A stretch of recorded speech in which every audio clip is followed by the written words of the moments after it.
সিয়াম কই 1.5 ঘন্টা পরে পৌঁছাবো আমাদের নির্দিষ্ট গন্তব্যে নাকি তুহিন ভাই? তো আমরা ইলিশা যাব আজকে, কিন্তু আমাদের ফ্যামিলি পিকনিক 2025-এর যে আয়োজনটা করেছি, আয়োজনটা আপনাদের জন্য।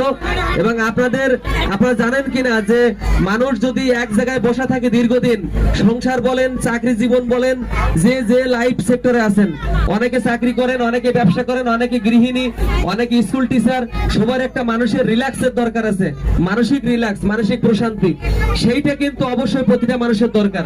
সেই জন্য কিন্তু আমাদের এই আয়োজনটা।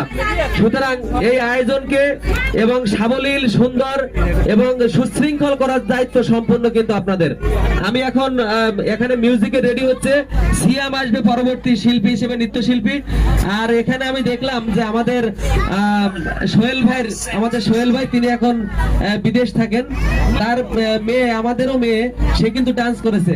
গত বছরে সে কিন্তু খুব ভালো পারফরমেন্স করেছিল, এবছরেও অনেক ভালো পারফরমেন্স করেছে। এবং আপনাদের আরো একটা সুসংবাদ দেই, যখন আমরা গ্রাউন্ডে যাব, যদি আমাদের একজন বিখ্যাত নৃত্যশিল্পী আছে, যে ডান্সের মাস্টার বলা যায়, সে আমাদের এক প্রিয় বৌদি, নাম বলবো না, তিনি কিন্তু ভালো নাচ করতে পারে। যদি এবছর সে ফিট থাকে তাইলে সে আপনাদেরকে নাচ দেখাবে।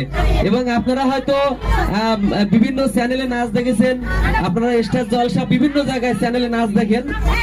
আমি আশা করব যদি সে বছর ফিট থাকে, শারীরিকভাবে সুস্থ থাকে, সে আপনাদের একটা গানে অন্তত পক্ষে নেচে দেখাবে।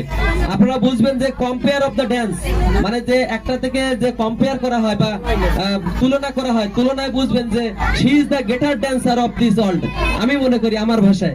তো যাই হোক, এখন সিয়াম রেডি।